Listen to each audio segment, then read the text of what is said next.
देखिए स्टूडेंट्स, आज हम पार्ट 2 अम्ल, क्षारक एवं लवण के बारे में इम्पोर्टेंट क्वेश्चन बता रहे हैं आपको, जो एक एक नंबर में दो नंबर में आपको पूछ जाते हैं और आसानी से आपको समझ में आएंगे।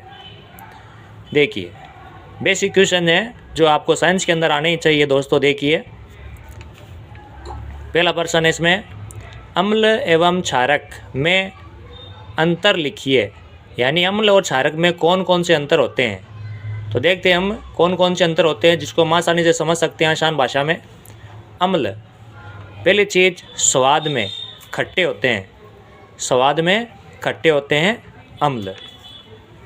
दूसरा क्षारक में देखते हैं यही बात हम, क्षारक स्वाद में कड़वे होते हैं, तो इनका स्वाद कैसा होता है, कड़वा। दूसरा देखिए अम्ल, ये नीले लिटमस पत्र को लाल कर देते हैं, ध्यान रखना दोस्तों, नीले को लाल कर देते हैं कौन, अम्ल। अब इसमें उल्टा कर देंगे हम क्षारक में, ये लाल लिटमस पत्र को नीला कर देते हैं। ध्यान रखना यहाँ पर हमें क्या करना है, क्षारक में उल्टा करना है, लाल लिटमस पत्र आपका नीला हो जाएगा, इसलिए मैंने यहाँ पर अंडरलाइन की है। देखिए आगे तीसरा अंतर है आपका ये, यानी कि अम्ल जलीय विलयन में H आयन देते हैं। जब पानी में इनको डाला जाता है घुल जाते हैं, ये जैसे पानी में डाला जाता है तो ये H आयन में टूट जाते हैं। और क्षारक में क्या होगा आपका, इसमें आपका OH आयन आ जाएंगे, यानी ये जलीय विलयन में OH आयन देते हैं। अब इनके उदाहरण देखिए, उदाहरण बहुत सारे हैं, मैंने 2 लिए यहाँ पर आपके, एसिटिक अम्ल, सिट्रिक अम्ल। ठीक है, नाम देना है केवल आपको यहाँ पर कि किस में पाया जाता है नहीं बताना हमें। फिर इसी प्रकार क्षारक के उदाहरण देखिए, क्षारक सोडियम हाइड्रोक्साइड OH आना चाहिए, इसमें आ रहा है, पोटेशियम हाइड्रोक्साइड OH आ रहा है आपका। तो ध्यान रखिए जो भी क्षारक होगा आपका उसमें OH आएगा पीछे, ये निशानी है क्षारक की, ध्यान रखना, पीछे क्या आएगा उसमें OH आएगा आपका। ठीक है, देखिए दूसरा प्रश्न है आपका, क्षार किसे कहते हैं। तो क्षार और क्षारक में दोस्तों फ़र्क है, यहाँ ध्यान से देखना, क्षार और क्षारक में फ़र्क है। तो क्षार किसे कहते हैं, देखिए जो क्षारक जल में विलय यानी कि घुल जाता है, जो क्षारक जल में विलय यानी कि घुल जाता है उसे हम क्षार कहते हैं। यानी पानी में डालते ही घुल जाएगा क्षारक, उसे हम क्या कहेंगे, क्षार कहेंगे।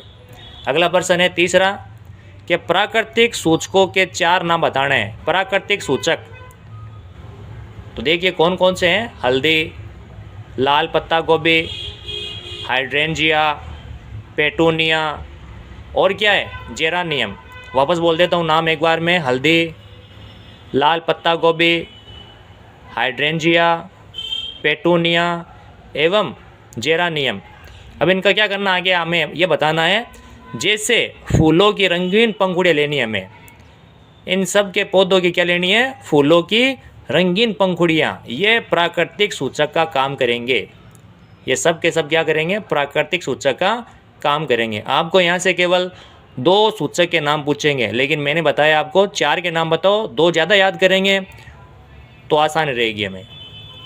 अगला चौथा प्रश्न देखिए, 2 संश्लेषित सूचकों के नाम। संश्लेषित का मतलब जिसको इंसान ने बनाया हो वो संश्लेषित कहलाते हैं। तो इसको मानव निर्मित और कृत्रिम सूचक भी कहते हैं, ध्यान रखना दोस्तों, इसका अन्य नाम है मानव निर्मित और कृत्रिम संश्लेषित सूचक को ये कहते हैं। तो मेथिल ऑरेंज और फिनोल्फ्थलीन लिखना आना चाहिए, तो इसको प्रैक्टिस हमें लिख लेके करनी चाहिए।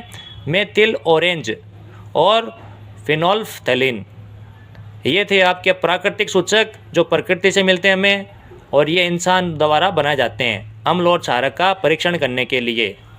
नेक्स्ट है 5वां क्वेश्चन, लिटमस विलयन जब न तो अम्लीय होता है और न ही क्षारकीय होता है। यानी न तो जब अम्लीय होगा ये, न क्षारीय होगा, तब उसका रंग कैसा होगा। तो पूछ रहा है केवल आपको एक शब्द के अंदर केवल रंग कैसा होगा, रंग किसका, लिटमस विलयन का, तो वो होगा बैंगनी रंग का। कैसा होगा, बैंगनी रंग। एक एक शब्द के उत्तर हैं दोस्तों, ध्यान रखना, आप जब ध्यान से सुनोगे तो आपको एक बार में ये चीज़ याद हो जाएगी। नेक्स्ट है छठा प्रश्न, लिटमस किस पौधे से निकाला या बना जाता है, यानी लिटमस होता है वो किस पौधे, यानी पौधे का नाम बताना आपको, पौधे से निकाला जाता है। तो पौधे का नाम है आपका लीचेन। क्या नाम है? लीचेन, पौधे से निकाला जाता है। इसी श्रेणी में अगला प्रश्न है आपका, लिटमस के पौधे के समूह का नाम। तो लिटमस पौधा है आपका, उसका समूह बताना है। आप समूह का नाम क्या है? तो समूह का नाम है थैलोफाइटा। थैलोफाइटा समूह। यहाँ पर पौधे का नाम पूछा है तो लीचेन है, और यहाँ समूह पूछ रहा है तो थैलोफाइटा है। नेक्स्ट प्रश्न देखिए अगला। अगला क्वेश्चन है क्वेश्चन नंबर 8, गंधीय सूचक किसे कहते हैं? गंधीय का मतलब आपको क्या करनी है, खुशबू से पता लगाना है कि वो अम्लीय होगा या क्षारीय होगा, पदार्थ अम्लीय या क्षारक। तो देखिए इसकी परिभाषा कैसी होगी, कुछ ऐसे पदार्थ होते हैं, कुछ ऐसे पदार्थ होते हैं जिनकी गंध यानी महक, खुशबू अम्लीय या क्षारकीय माध्यम में बदल जाती है। कुछ ऐसे पदार्थ होते हैं, पदार्थ ध्यान रखना, कुछ ऐसे पदार्थ होते हैं जिनकी गंध कहाँ से लेना हमें, यहाँ से गंधीय सूचक यहाँ से इस्तेमाल करना है इसका। गंध क्या होती है? अम्लीय या क्षारकीय माध्यम में बदल जाती है। ध्यान रखना क्या हो जाती है? बदल जाती है, उन्हें गंधीय सूचक कहते हैं। ठीक है, अब देखिए कौन कौन से हैं वो सूचक। अब आपको कह सकता है कि कोई 2 या 3 गंधीय सूचक के नाम बताओ, उदाहरण दीजिए। तो देखिए गंधीय सूचक के उदाहरण है, एक तो है प्याज का तेल, प्याज का रस कह सकते हैं इसको, प्याज का रस, प्याज का रस, वेनिला। तीसरा है लौंग का तेल। वापस देख लीजिए गंधीय सूचक कौन कौन से आपके हैं, प्याज का रस, वेनिला और लौंग का तेल, ये आपके गंधीय सूचक हैं। ये क्या करते हैं, अम्लीय और क्षारीय माध्यम में मिलाओगे आप तो उसकी खुशबू में जो भी गंध आ रही है आपकी उसमें फ़र्क पड़ जाएगा, ध्यान रखना। नेक्स्ट है 10वां क्वेश्चन कि अम्ल धातु से अभिक्रिया करके, अम्ल जो होंगे आपके वो धातु से अभिक्रिया करके क्या बनाते हैं या कौन से उत्पाद देते हैं, उत्पाद। तो कौन कौन से उत्पाद होंगे आपके, लवण और हाइड्रोजन गैस बनाते हैं। वो क्या बनाते हैं, लवण और हाइड्रोजन गैस। तो इसको आप ये समझो, अम्ल प्लस धातु, अम्ल प्लस धातु कन्वर्ट इनटू लवण प्लस हाइड्रोजन गैस।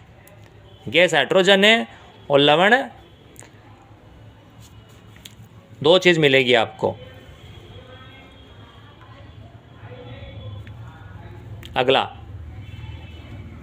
क्वेश्चन 11वां देखिए, उस क्षारक का नाम बताइए। इसका नाम, क्षारक का,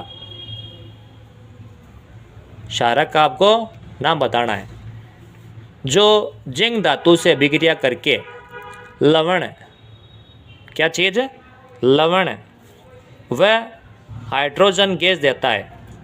तो ध्यान रखना दोस्तों, यहाँ पर क्या पूछ रहा है, हमें क्षारक का नाम बताना है पहली बात, फिर जो जिंक धातु से अभिक्रिया करके लवण देता है और हाइड्रोजन गैस देता है। फिर आगे कह रहा है, एक बात हो गई यहाँ से हमारी कि क्षारक का नाम बताना है बस। फिर आगे कह रहा है तथा समीकरण, लवण का नाम और सूत्र भी लिखना, हमें समीकरण बनानी है यहाँ पर हमें। फिर और क्या पूछ सकता हमें, कहेगा जो लवण मिल रहा है आपको, लवण यहाँ पर, उसका नाम बताओ और उस लवण का सूत्र क्या होगा वो भी बताओ। तो यहाँ से इसमें से 3 प्रकार के प्रश्न बनते हैं जो कि बहुत इंपॉर्टेंट है, ध्यान रखना दोस्तों, बोर्ड की परीक्षा में पूछे हुए हैं और बहुत इंपॉर्टेंट प्रश्न है। देखिए कि उस क्षारक का नाम पूछ रहा था हमें यहाँ पर, क्षारक का नाम, तो क्षारक का नाम हो गया सोडियम हाइड्रोक्साइड। क्षारक मैंने बताया था हुआ चाहता है, मतलब क्षारक है ये, तो क्षारक का नाम हो गया सोडियम हाइड्रोक्साइड NaOH। फिर आगे कह रहा था हमें समीकरण बताओ, तो समीकरण देखिए 2NaOH प्लस जिंक जो कि धातु है आपके, यहाँ से लवण बनेगा आपका Na2ZnO2, Na2ZnO2। 1-2 बार बोलोगे तो आपको भी नाम याद हो जाएगा, सोडियम जिंकेट।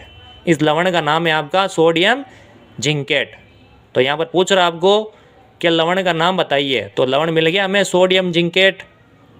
फिर हाइड्रोजन गैस निकल ही रही है। चलिए आगे, फिर कह रहा था आपको सूत्र बताइए इसका, तो सूत्र देखिए, लवण का नाम हो गया सोडियम जिंकेट और सूत्र हो गया इसका Na2ZnO2, Na2ZnO2। देखिए question number 12, Na2CO3 + 2HCl, Na2CO3 + 2HCl, तीर का निशान यानी समीकरण आगे हो रही है A + H2O + B, यानी हमें आगे कह रहा है कि ABCD, इन दो प्रश्नों के अंदर ABCD का नाम बताना है। जब हमने ये समीकरण पढ़ी होगी तो हम ABCD या कोई भी चीज़ जो पूछेगा हमें रासायनिक समीकरण के अंदर, हम उसका नाम बता सकते हैं। देखिए इसमें ये आपका धातु कार्बोनेट है, ये आपका जो बताऊंगा मैं आपको अभी, ये क्या चीज़ है, धातु कार्बोनेट, सोडियम कार्बोनेट। ये अम्ल हो गया आपका HCl, A + H2O + B पूछ रहा है आपको। तो देखिए क्या हो रहा है यहाँ पर कि धातु कार्बोनेट अम्ल से अभिक्रिया कर रहा है, तो पहली चीज़ आपका लवण बन रहा है। क्या बन रहा है, लवण, NaCl लवण होता है ये। जल आपको दिया हुआ है और B के अंदर आ जाएगा CO2 गैस। देखिए किताब के अंदर ही आपका ये सूत्र दिया हुआ है कि धातु कार्बोनेट या धातु हाइड्रोजन कार्बोनेट, धातु कार्बोनेट, ये लाइन दिख रही है आपको, इसका मतलब होता है या धातु कार्बोनेट या धातु हाइड्रोजन कार्बोनेट होगा आपका, वो अम्ल के साथ अभिक्रिया करके, प्लस का मतलब अभिक्रिया करके लवण कार्बन डाइऑक्साइड प्लस जल देता है। धातु कार्बोनेट या धातु का हाइड्रोजन कार्बोनेट होता है, वो अम्ल के साथ अभिक्रिया करके लवण कार्बन डाइऑक्साइड और जल देता है। वहाँ से ये सवाल आपका आया था, वहाँ से मैंने ये सवाल बनाया था दोस्तों। ठीक है, वीडियो पसंद आई हो तो ज़्यादा से ज़्यादा इसको शेयर कीजिए, हमारे चैनल को सब्सक्राइब कीजिए। बहुत बहुत धन्यवाद, थैंक यू वेरी मच।